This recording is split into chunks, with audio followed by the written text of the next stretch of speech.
The Adventures of Sherlock Holmes by Sir Arthur Conan Doyle. 11. The Adventure of the Beryl Cornet.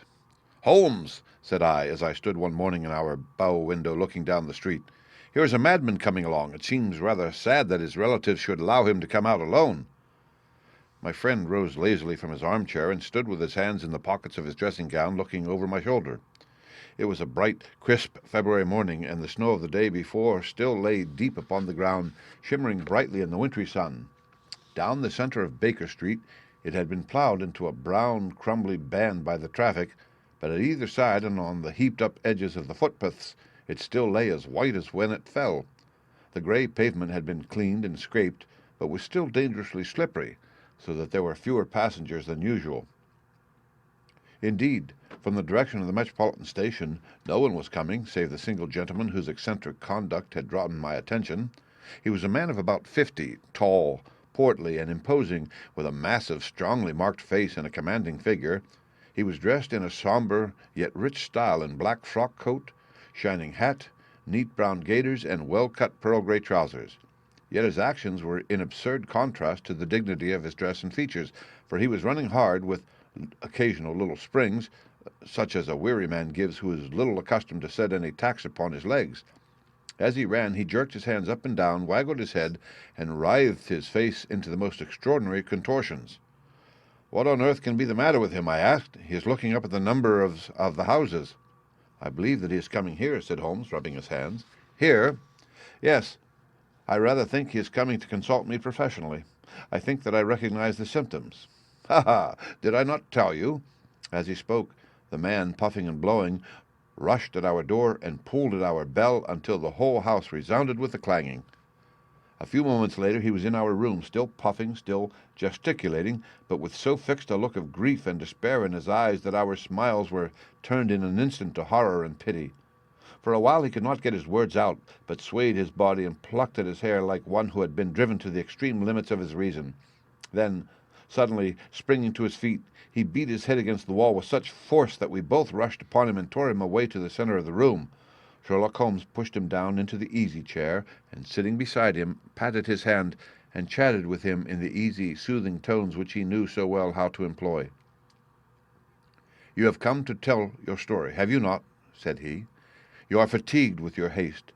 Pray, wait until you have recovered yourself, and then I shall be most happy to look into any little problem which you may submit to me." The man sat for a minute or more with a heaving chest, fighting against his emotion. Then he passed his handkerchief over his brow, set his lips tight, and turned his face towards us. "No doubt you think me mad," said he. "I see that you have had some great trouble," responded Holmes. "God knows I have. A trouble which is enough to unseat my reason, so sudden and so terrible is it. Public disgrace I might have faced, although I am a man whose character has never yet borne a stain. Private affliction also is the lot of every man, but the two coming together in so frightful a form have been enough to shake my very soul. Besides, it is not I alone. The very noblest in the land may suffer unless some way be found out of this horrible affair." "Pray compose yourself, sir," said Holmes, "and let me have a clear account of who you are and what it is that has befallen you." "My name," answered our visitor, "is probably familiar to your ears. I am Alexander Holder, of the banking firm of Holder and Stevenson, of Threadneedle Street." The name was indeed well known to us, as belonging to the senior partner in the second largest private banking concern in the city of London. What could have happened, then, to bring one of the foremost citizens of London to this most pitiable pass? We waited, all curiosity, until with another effort he braced himself to tell his story. "I feel that time is of value," said he. "That is why I hastened here when the police inspector suggested that I should secure your cooperation. I came to Baker Street by the Underground, and hurried from there on foot, for the cabs go slowly through this snow. That is why I was so out of breath, for I am a man who takes very little exercise. I feel better now, and I will put the facts before you as shortly and yet as clearly as I can. It is, of course, well known to you that in a successful banking business as much depends upon our being able to find remunerative investments for our funds as upon our increasing our connection and the number of our depositors. One of our most lucrative means of laying out money is in the shape of loans, where the security is unimpeachable. We have done a good deal in this direction during the last few years, and there are many noble families to whom we have advanced large sums upon the security of their pictures, libraries, or plate. Yesterday morning I was seated in my office at the bank when a card was brought in to me by one of the clerks. I started when I saw the name, for it was that of none other than, well, perhaps even to you I had better say no more than that it was a name which is a household word all over the earth, one of the highest, noblest, most exalted names in England. I was overwhelmed by the honor and attempted when he entered to say so, but he plunged at once into business with the air of a man who wishes to hurry quickly through a disagreeable task. "Mr. Holder," said he, "I have been informed that you are in the habit of advancing money." "The firm does so when the security is good," I answered. "It is absolutely essential to me," said he, "that I should have £50,000 at once. I could, of course, borrow so trifling a sum 10 times over from my friends, but I much prefer to make it a matter of business and to carry out that business myself. In my position, you can readily understand that it is unwise to place one's self under obligations." "For how long, may I ask, do you want this sum?" I asked. "Next Monday I have a large sum due to me, and I shall then most certainly repay what you advance with whatever interest you think it is right to charge. But it is very essential to me that the money should be paid at once. "I should be happy to advance it without further parley from my own private purse," said I, "were it not that the strain would be rather more than it could bear. If, on the other hand, I am to do it in the name of the firm, then, in justice to my partner, I must insist that, even in your case, every business-like precaution should be taken." "I should much prefer to have it so," said he, rising up a square black morocco case which he had laid beside his chair. "You have doubtless heard of the Beryl coronet?" "One of the most precious public possessions of the empire," said I. "Precisely." He opened the case, and there, embedded in soft, flesh-colored velvet, lay the magnificent piece of jewelry which he had named. "There are 39 enormous barrels," said he, "and the price of the gold chasing is incalculable. The lowest estimate would put the worth of the coronet at double the sum which I have asked. I am prepared to leave it with you as my security." I took the precious case into my hands, and looked in some perplexity from it to my illustrious client. "You doubt its value?" he asked. "Not at all. I only doubt the propriety of my leaving it. You may set your mind at rest about that. I should not dream of doing so were it not absolutely certain that I should be able in 4 days to reclaim it. It is a pure matter of form. Is the security sufficient?" "Ample. You understand, Mr. Holder, that I am giving you a strong proof of the confidence which I have in you, founded upon all that I have heard of you. I rely upon you not only to be discreet, and to refrain from all gossip upon the matter, but above all, to preserve this coronet with every possible precaution, because I need not say that a great public scandal would be caused if any harm were to befall it. Any injury to it would be almost as serious as its complete loss, for there are no Beryls in the world to match these, and it would be impossible to replace them. I leave it with you, however, with every confidence, and I shall call for it in person on Monday morning." Seeing that my client was anxious to leave, I said no more, but, calling for my cashier, I ordered him to pay over 50 £1,000 notes. When I was alone once more, however, with the precious case lying upon the table in front of me, I could not but think with some misgivings of the immense responsibility which it entailed upon me. There could be no doubt that, as it was a national possession, a horrible scandal would ensue if any misfortune should occur to it.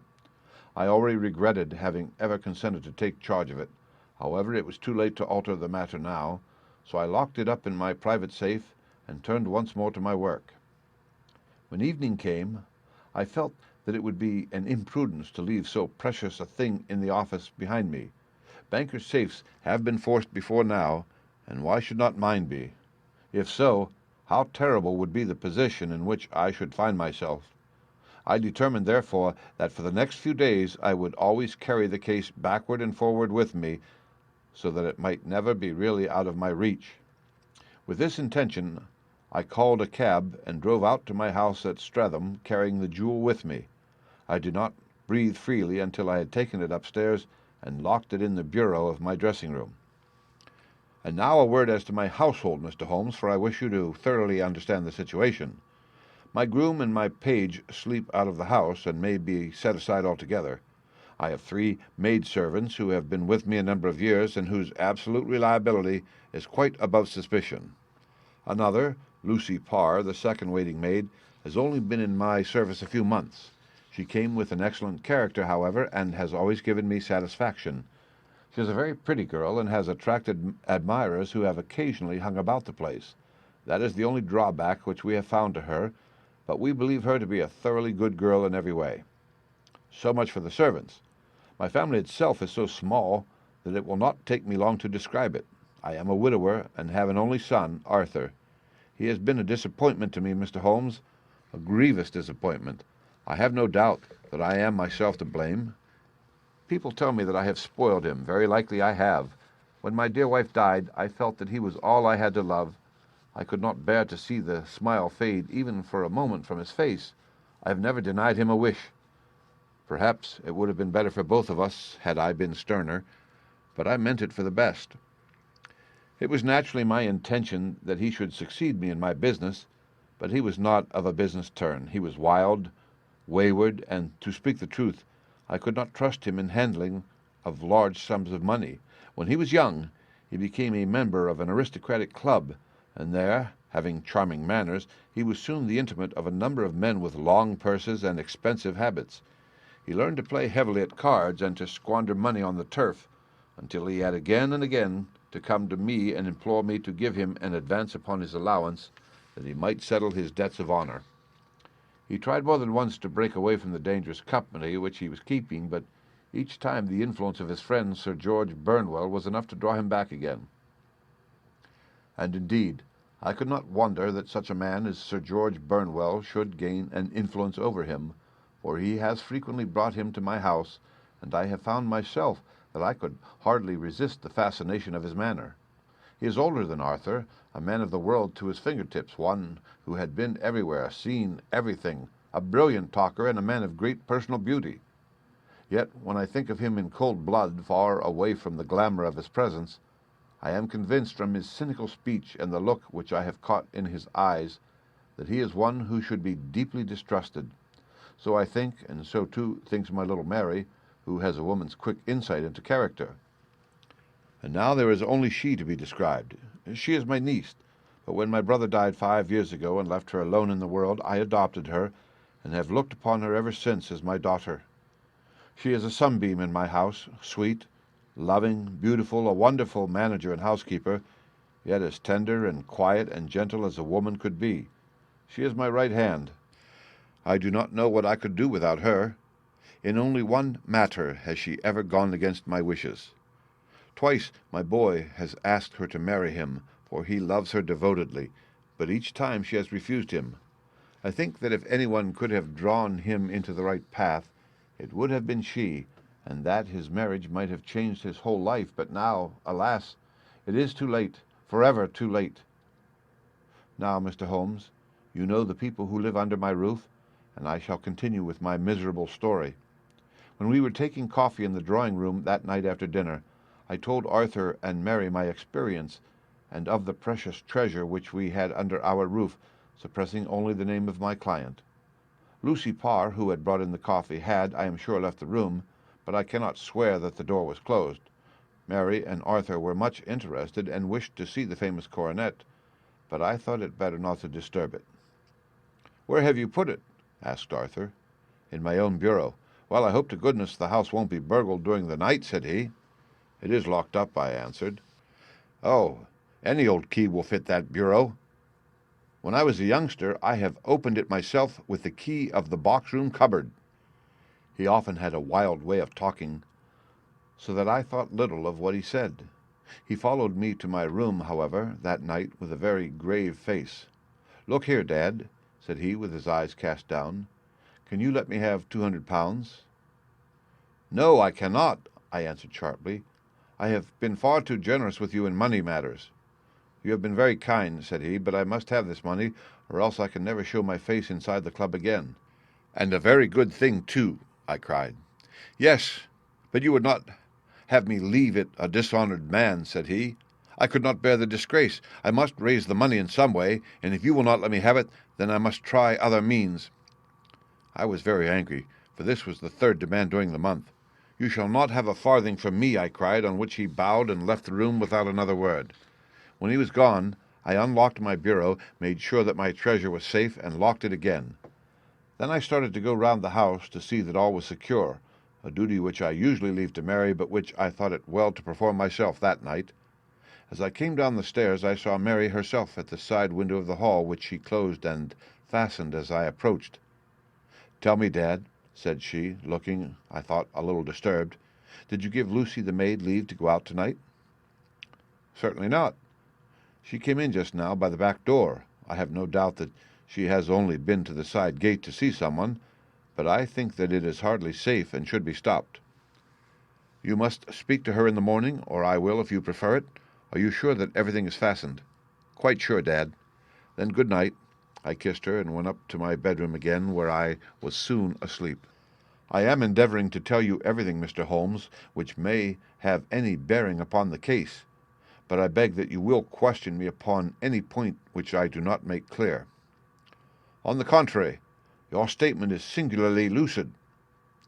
I came to a part of my story now in which I should wish to be particularly so. I am not a very heavy sleeper, and the anxiety in my mind tended, no doubt, to make me even less so than usual. About 2 in the morning, then, I was awakened by some sound in the house. It had ceased ere I was wide awake, but had left an impression behind it as though a window had gently closed somewhere. I lay listening with all my ears. Suddenly, to my horror, there was a distinct sound of footsteps moving softly in the next room. I slipped out of bed, all palpitating with fear, and peeped round the corner of my dressing-room door.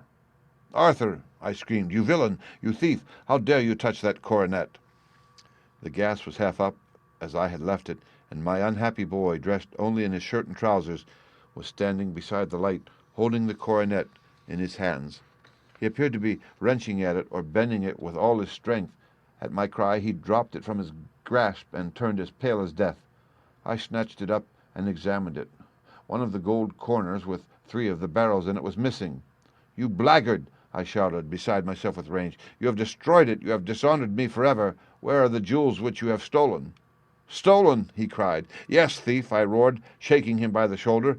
"There are none missing. There cannot be any missing," said he.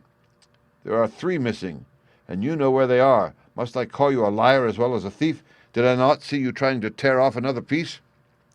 "You have called me names enough," said he. "I will not stand it any longer. I shall not say another word about this business, since you have chosen to insult me. I will leave your house in the morning and make my own way in the world." "You shall leave it in the hands of the police," I cried, half mad with grief and rage. "I shall have this matter probed to the bottom." "You shall learn nothing from me," said he with a passion such as I should not have thought was in his nature. "If you choose to call the police, let the police find what they can." By this time the whole house was astir, for I had raised my voice in my anger.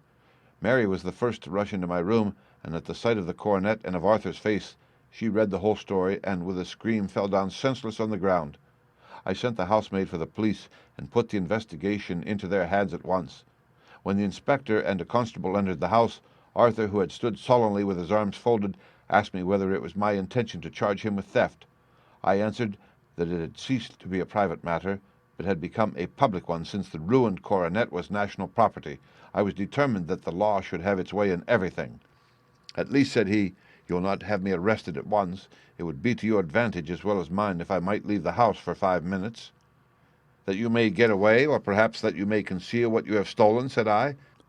And then, realizing the dreadful position in which I was placed, I implored him to remember that not only my honor, but that of one who was far greater than I, was at stake, and that he threatened to raise a scandal which would convulse the nation.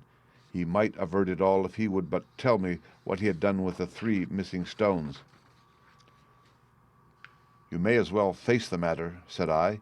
"You have been caught in the act, and no confession could make your guilt more heinous. If you but make such reparation as is in your power by telling us where the barrels are, all shall be forgiven and forgotten." "Keep your forgiveness for those who ask for it," he answered, turning away from me with a sneer. I saw that he was too hardened for any words of mine to influence him. There was but one way for it. I called in the inspector and gave him into custody.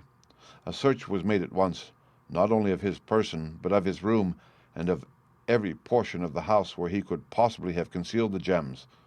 But no trace of them could be found, nor would the wretched boy open his mouth for all our persuasions and our threats. This morning he was removed to a cell, and I, after going through all the police formalities, have hurried round to you to implore you to use your skill in unraveling the matter. The police have openly confessed that they can at present make nothing of it. You may go to any expense which you think necessary. I have already offered a reward of £1,000. My God, what shall I do? I have lost my honor, my gems, and my son in one night. Oh, what shall I do?" He put a hand on either side of his head and rocked himself to and fro, groaning to himself like a child whose grief has got beyond words. Sherlock Holmes sat silent for some few minutes, with his brows knitted and his eyes fixed upon the fire. "Do you receive much company?" he asked. "None, save my partner with his family, and an occasional friend of Arthur's. Sir George Burnwell has been several times lately. No one else, I think." "Do you go out much in society?" "Arthur does. Mary and I stay at home. We, neither of us, care for it." "That is unusual in a young girl." "She is of a quiet nature. Besides, she is not so very young. She is 24. This matter, from what you say, seems to have been a shock to her also." "Terrible. She is even more affected than I." "You have neither of you any doubt as to your son's guilt?" "How can we have when I saw him with my own eyes with the cornet in his hands?" "I hardly consider that a conclusive proof. Was the remainder of the cornet at all injured?" "Yes, it was twisted." "Do you not think, then, that he might have been trying to straighten it?" "God bless you, you are doing what you can for him and for me, but it is too heavy a task. What was he doing there at all? If his purpose was so innocent, why did he not say so?" "Precisely. And if it were guilty, why did he not invent a lie? His silence appears to me to cut both ways. There are several singular points about the case. What did the police think of the noise which awoke you from your sleep?" "They considered that it might be caused by Arthur's closing his bedroom door." "A likely story, as if a man bent on felony would slam his door so as to wake a household. What did they say, then, of the disappearance of these gems?" "They are still sounding the planking and probing the furniture in hope of finding them." "Have they thought of looking outside the house?" "Yes, they have shown extraordinary energy. The whole garden has already been minutely examined." "Now, my dear sir," said Holmes, "is it not obvious to you now that this matter really strikes very much deeper than either you or the police were at first inclined to think? It appears to you to be a simple case. To me it seems exceedingly complex. Consider what is involved by your theory. You suppose that your son came down from his bed, went at great risk to your dressing-room, opened your bureau, took out your coronet, broke off by main force a small portion of it, went off to some other place, concealed 3 gems out of the 39 with such skill that nobody can find them, and then returned with the other 36 into the room, in which he exposed himself to the greatest danger of being discovered. I ask you now, is such a theory tenable?" "But what other is there?" cried the banker with a gesture of despair. "If his motives were innocent, why does he not explain them?" "It is our task to find that out," replied Holmes. "So now, if you please, Mr. Holder, we will set off for Streatham together, and devote an hour to glancing a little more closely into details." My friend insisted upon my accompanying them in their expedition, which I was eager enough to do, for my curiosity and sympathy were deeply stirred by the story to which we had listened. I confess that the guilt of the banker's son appeared to me to be as obvious as it did to his unhappy father, but still I had such faith in Holmes' judgment that I felt that there must be some more grounds for hope as long as he was dissatisfied with the accepted explanation. He hardly spoke a word the whole way out to the southern suburb, but sat with his chin upon his breast and his hat drawn over his eyes, sunk in the deepest thought. Our client appeared to have taken fresh heart at the little glimpse of hope which had been presented to him, and he even broke into a desultory chat with me over his business affairs. A short railway journey and a shorter walk brought us to Fairbank, the modest residence of the great financier. Fairbank was a good-sized square house of white stone, standing back a little from the road. A double-carriage sweep with a snow-clad lawn stretched down in front to 2 large iron gates which closed the entrance. On the right side was a small wooden thicket, which led into a narrow path between two neat hedges stretching from the road to the kitchen door and forming the tradesman entrance. On the left ran a lane which led to the stables, and was not itself within the grounds at all, being a public, though little-used thoroughfare. Holmes left us standing at the door, and walked slowly all round the house, across the front, down the tradesman's path, and so round by the garden behind into the stable lane. So long was he that Mr. Holder and I went into the dining-room and waited by the fire until he should return. We were sitting there in silence when the door opened and a young lady came in. She was rather above the middle height, slim, with dark eyes and hair, which seemed the darker against the absolute pallor of her skin. I do not think that I have ever seen such deadly paleness in a woman's face. Her lips, too, were bloodless, but her eyes were flushed with crying. As she swept silently into the room, she impressed me with a greater sense of grief than the banker had done in the morning, and it was the more striking in her as she was evidently a woman of strong character with immense capacity for self-restraint. Disregarding my presence, she went straight to her uncle and passed her hand over his head with a sweet womanly caress. "You have given orders that Arthur should be liberated, have you not, Dad?" she asked. "No, no, my girl. The matter must be probed to the bottom. But I am so sure that he is innocent. You know what women's instincts are. I know that he has done no harm, and that you will be sorry for having acted so harshly." "Why is he silent, then, if he is innocent?" "Who knows? Perhaps because he was so angry that you should suspect him." "How could I help suspecting him when I actually saw him with the coronet in his hand?" "Oh, but he had only picked it up to look at it. Oh, do take my word for it that he is innocent. Let the matter drop and say no more. It is so dreadful to think of our dear Arthur in prison." "I shall never let it drop until the gems are found. Never. Mary, your affection for Arthur blinds you as to the awful consequences to me. Far from hushing the thing up, I have brought a gentleman down from London to inquire more deeply into it." "This gentleman?" she asked, facing round to me. "No, his friend. He wished us to leave him alone. He is round in the middle lane now." "The stable lane?" She raised her dark eyebrows. "What can he hope to find there?" "Ah, this, I suppose, is he. I trust, sir, that you will succeed in proving what I feel sure is the truth, that my cousin Arthur is innocent of this crime." "I fully share your opinion, and I trust with you that we may prove it," returned Holmes, going back to the mat to knock the snow from his shoes. "I believe I have the honor of addressing Miss Mary Holder. Might I ask you a question or two?" "Pray do, sir, if it may help to clear this horrible affair up." "You heard nothing yourself last night?" "Nothing, until my uncle here began to speak loudly. I heard that, and I came down." "You shut up the windows and doors the night before. Did you fasten all the windows?" "Yes." "Were they all fastened this morning?" "Yes." "You have a maid who has a sweetheart. I think that you remarked to your uncle last night that she had been out to see him?" "Yes, and she was the girl who waited in the drawing-room, and who may have heard uncle's remarks about the coronet." "I see.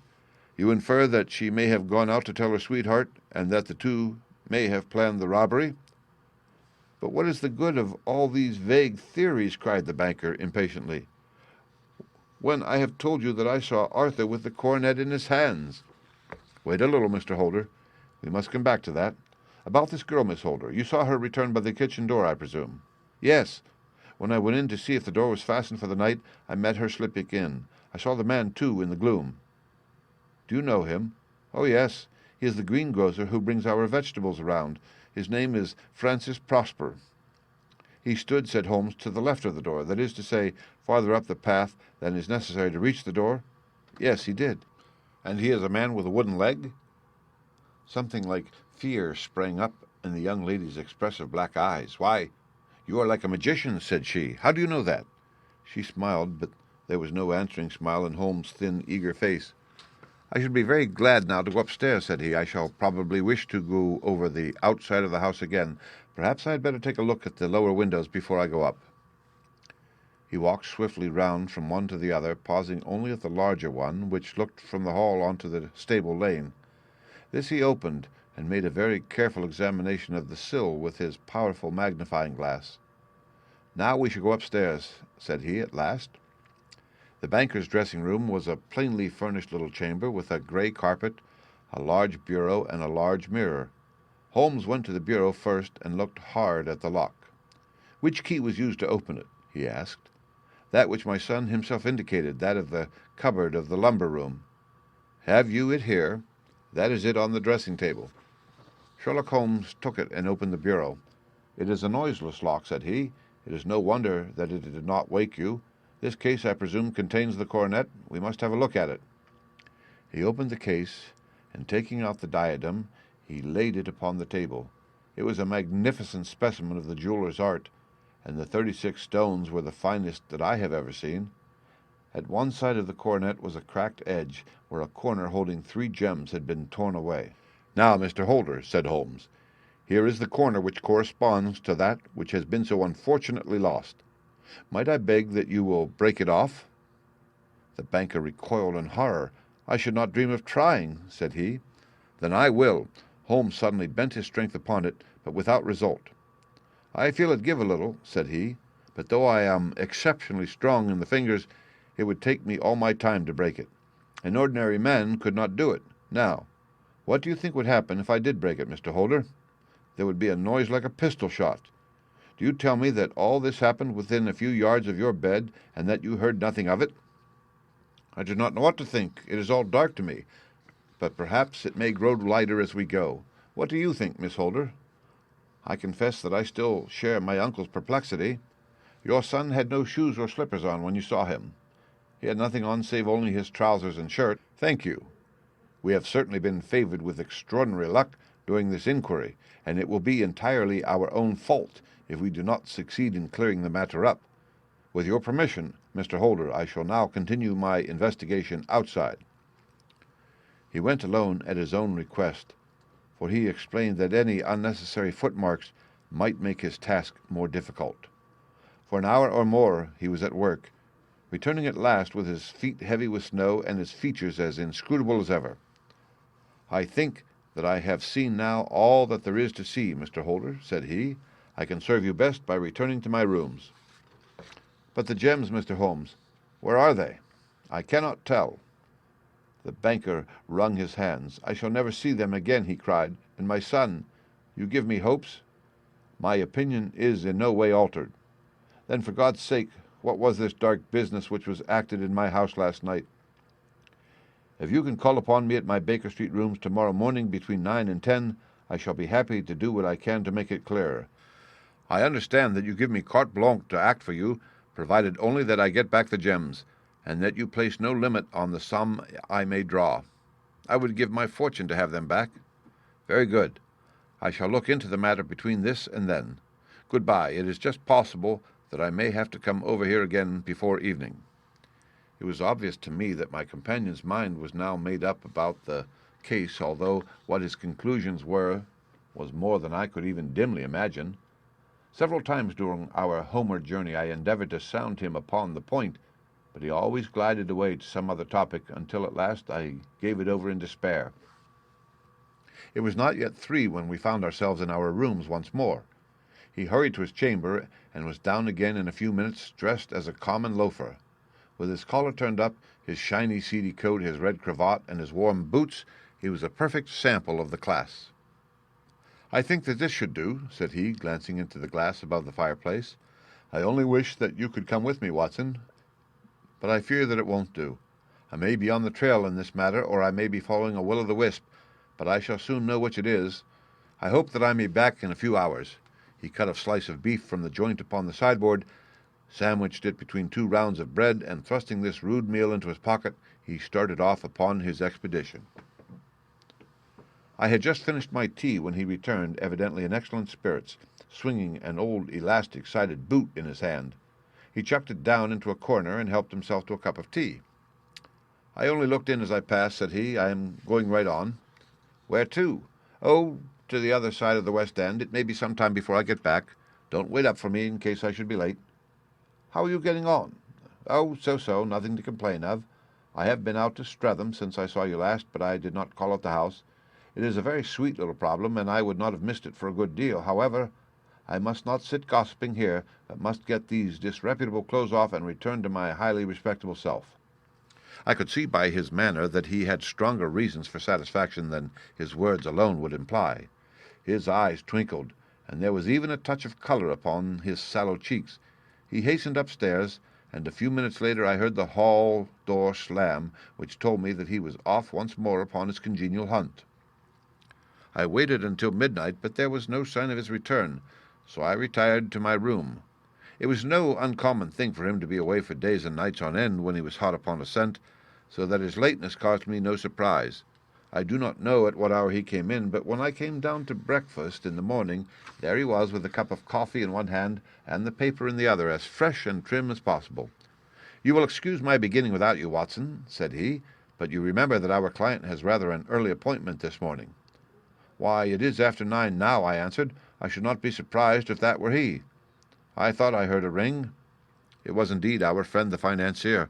I was shocked by the change which had come over him, for his face, which was naturally of a broad and massive mould, was now pinched and fallen in, while his hair seemed to me at least a shade whiter. He entered with a weariness and lethargy which was even more painful than his violence of the morning before, and he dropped heavily into the armchair which I pushed forward for him. "I do not know what I have done to be so severely tried," said he. "Only 2 days ago I was a happy and prosperous man without a care in the world. Now I am left to a lonely and dishonoured age. One sorrow comes close upon the heels of another. My niece, Mary, has deserted me." "Deserted you?" "Yes. Her bed this morning had not been slept in, her room was empty, and a note for me lay upon the hall table. I had said to her last night in sorrow and not in anger that if she married my boy all might have been well with him. Perhaps it was thoughtless of me to say so. It is to that remark that she refers in this note. "My dearest uncle, I feel that I have brought trouble upon you, and that if I had acted differently this terrible misfortune might never have occurred. I cannot, with this thought in my mind, ever again be happy under your roof, and I feel that I must leave you forever.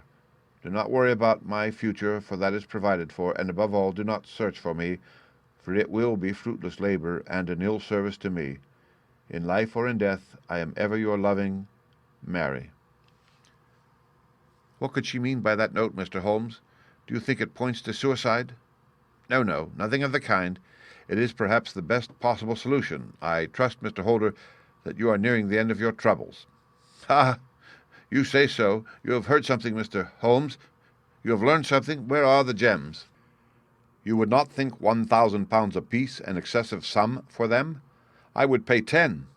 That would be unnecessary. 3,000 will cover the matter, and there is a little reward, I fancy. Have you your cheque-book? Here is a pen. Better make it out for £4,000. With a dazed face, the banker made out the required cheque. Holmes walked over to his desk, took out a little triangular piece of gold with 3 gems in it, and threw it down upon the table. With a shriek of joy our client clutched it up. "You have it," he gasped. "I am saved! I am saved!" The reaction of joy was as passionate as his grief had been, and he hugged his recovered gems to his bosom. "There is one other thing you owe, Mr. Holder," said Sherlock Holmes rather sternly. "Oh!" He caught up a pen. "Name the sum, and I will pay it." No, the debt is not to me. You owe a very humble apology to that noble lad, your son, who has carried himself in this matter as I should be proud to see my own son do, should I ever chance to have one." "Then it was not Arthur who took them?" "I told you yesterday, and I repeat today, that it was not." "You are sure of it? Then let us hurry to him at once to let him know that the truth is known. He knows it already. When I had cleared it all up, I had an interview with him, and finding that he would not tell me the story, I told it to him, on which he had to confess that I was right, and to add the very few details which were not yet quite clear to me. Your news of this morning, however, may open his lips." "For heaven's sake, tell me then, what is this extraordinary mystery?" "I will do so, and I will show you the steps by which I reached it. And let me say to you, first, that which it is hardest for me to say and for you to hear. There has been an understanding between Sir George Burnwell and your niece Mary. They have now fled together." "My Mary? Impossible." "It is unfortunately more than possible. It is certain. Neither you nor your son knew the true character of this man when you admitted him into your family circle. He is one of the most dangerous men in England, a ruined gambler, an absolute desperate villain, a man without heart or conscience. Your niece knew nothing of such men. When he breathed his vows to her, as he had done to 100 before her, she flattered herself that she alone had touched his heart. The devil knows best what he said, but at last she became his tool and was in the habit of seeing him nearly every evening. "I cannot and I will not believe it," cried the banker with an ashen face. "I will tell you, then, what occurred in your house last night. Your niece, when you had, as she thought, gone to your room, slipped down and talked to her lover through the window which leads into the stable lane. His footmarks had pressed right through the snow. So long had he stood there, she told him of the coronet. His wicked lust for gold kindled at the news, and he bent her to his will. I have no doubt that she loved you, but there are women in whom the love of a lover extinguishes all other loves, and I think that she must have been one. She had hardly listened to his instructions when she saw you coming downstairs, on which she closed the window rapidly and told you about one of the servants' escapade with her wooden-legged lover, which was all perfectly true. Your boy Arthur went to bed after his interview with you, but he slept badly on account of his uneasiness about his club debts. In the middle of the night he heard a soft tread pass his door, so he rose and, looking out, was surprised to see his cousin walking very stealthily along the passage until she disappeared into your dressing-room. Petrified with astonishment, the lad slipped on some clothes and waited there in the dark to see what would come of this strange affair. Presently she emerged from the room again, and in the light of the passage lamp your son saw that she carried the precious coronet in her hands. She passed down the stairs, and he, thrilling with horror, ran along and slipped behind the curtain near your door, whence he could see what passed in the hall beneath. He saw her stealthily open the window, hand out the coronet to someone in the gloom, and then, closing it once more, hurry back to her room, passing quite close to where he stood hid behind the curtain. As long as she was on the scene, he could not take any action without a horrible exposure of the woman whom he loved. But the instant that she was gone, he realized how crushing a misfortune this would be for you, and how all-important it was to set it right. He rushed down just as he was in his bare feet, opened the windows, sprang out into the snow, and ran down the lane where he could see a dark figure in the moonlight. Sir George Burnwell tried to get away, but Arthur caught him, and there was a struggle between them, your lad tugging at one side of the coronet and his opponent at the other. In the scuffle your son struck Sir George and cut him over the eye. Then something suddenly snapped, and your son, finding that he had the coronet in his hands, rushed back, closed the window, ascended to your room, and had just observed that the coronet had been twisted in the struggle and was endeavoring to straighten it when you appeared upon the scene." "Is it possible?" gasped the banker. "You then roused his anger by calling him names at a moment when he felt that he had deserved your warmest thanks. He could not explain the true state of affairs without betraying one who certainly deserved little enough consideration at his hands. He took the more chivalrous view, however, and preserved her secret. And that was why she shrieked and fainted when she saw the coronet," cried Mr. Holder. "Oh, my God, what a blind fool I have been! And his asking to be allowed to go out for 5 minutes. The dear fellow wanted to see if the missing piece were at the scene of the struggle. How cruelly I have misjudged him." "When I arrived at the house," continued Holmes, "I at once went very carefully round it to observe if there were any traces in the snow which might help me.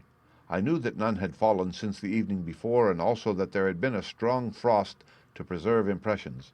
I passed along the tradesman's path, but found it all trampled down and indistinguishable. Just beyond it, however, at the far side of the kitchen door, a woman had stood and talked with a man, whose round impressions on one side showed that he had a wooden leg. I could even tell that they had been disturbed, for the woman had run back swiftly to the door, as was shown by the deep toe and light heel marks, while Wooden Leg had waited a little and then had gone away. I thought at the time that this might be the maid and her sweetheart of whom you had already spoken to me, and inquiry showed it was so. I passed round the garden without seeing anything more than random tracks, which I took to be the police. But when I got into the stable lane, a very long and complex story was written in the snow in front of me. There was a double line of tracks of a booted man, and a second double line, which I saw with delight, belonged to a man with naked feet. I was at once convinced from what you had told me that the latter was your son. The first had walked both ways, but the other had run swiftly, and as his tread was marked in places over the depression of the boot, it was obvious that he had passed after the other. I followed them up and found they led to the hall window, where Boots had worn all the snow away while waiting. Then I walked to the other end, which was 100 yards or more down the lane. I saw where Boots had faced round, where the snow was cut up as though there had been a struggle, and finally where a few drops of blood had fallen to show me that I was not mistaken. Boots had then run down the lane, and another little smudge of blood showed that it was he who had been hurt. When he came to the high road at the other end, I found that the pavement had been cleared, so there was an end to that clue. On entering the house, however, I examined, as you'd remember, the sill and framework of the hall window with my lens, and I could at once see that someone had passed out. I could distinguish the outline of an instep where the wet foot had been placed in coming in. I was then beginning to be able to form an opinion as to what had occurred. A man had awaited outside the window. Someone had brought the gems. The deed had been overseen by your son. He had pursued the thief, had struggled with him. They had each tugged at the cornet, their united strength causing injuries which neither alone could have effected. He had returned with the prize, but had left a fragment in the grasp of his opponent. So far I was clear. The question now was, who was the man, and who was it brought him the coronet? It is an old maxim of mine that when you have excluded the impossible, whatever remains, however improbable, must be the truth. Now, I knew that it was not you who had brought it down, so there only remained your niece and the maids. But if it were the maids, why should your son allow himself to be accused in their place? There could be no possible reason. As he loved his cousin, however, there was an excellent explanation why he should retain her secret, the more so as the secret was a disgraceful one. When I remembered that you had seen her at that window, and how she had fainted on seeing the coronet again, my conjecture became a certainty. And who could it be who was her confederate? A lover, evidently, for who else could outweigh the love and gratitude which she must feel to you? I knew that you went out little, and that your circle of friends was a very limited one, but among them was Sir George Burnwell. I had heard of him before as being a man of evil reputation among women. It must have been he who wore those boots and retained the missing gems. Even though he knew that Arthur had discovered him, he might still flatter himself that he was safe, for the lad could not say a word without compromising his own family. Well, your own good sense will suggest what measures I took next. I went in the shape of a loafer to Sir George's house, managed to pick up an acquaintance with his valet, learned that his master had cut his head the night before, and finally, at the expense of 6 shillings, made all sure by buying a pair of his cast-off shoes. With these I journeyed down to Streatham and saw that they exactly fitted the tracks. I saw an ill-dressed vagabond in the lane yesterday evening, said Mr. Holder. Precisely. It was I. I found that I had my man, so I came home and changed my clothes. It was a delicate part which I had to play then, for I saw that a prosecution must be avoided to avert scandal, and I knew that so astute a villain would see that our hands were tied in the matter. I went and saw him. At first, of course, he denied everything, but when I gave him every particular that had occurred, he tried to bluster and took down a life-preserver from the wall. I knew my man, however, and I clapped a pistol to his head before he could strike. Then he became a little more reasonable. I told him that we would give him a price for the stones he held, £1,000 apiece. That brought out the first signs of grief that he had shown. Why, dash it all, said he, I've let them go at 600 for the 3. I soon managed to get the address of the receiver who had them, on promising him that there would be no prosecution. Off I set to him, and after much chaffering I got our stones at £1,000 apiece. Then I looked in upon your son, told him that all was right, and eventually got to my bed about 2 o'clock after what I may call a really hard day's work. A day which has saved England from a great public scandal, said the banker, rising. Sir, I cannot find words to thank you, but you shall not find me ungrateful for what you have done. Your skill has indeed exceeded all that I have heard of it, and now I must fly to my dear boy to apologize to him for the wrong which I have done him. As to what you tell me of poor Mary, it goes to my very heart. Not even your skill can inform me where she is now. I think that we may safely say, returned Holmes, that she is wherever Sir George Burnwell is.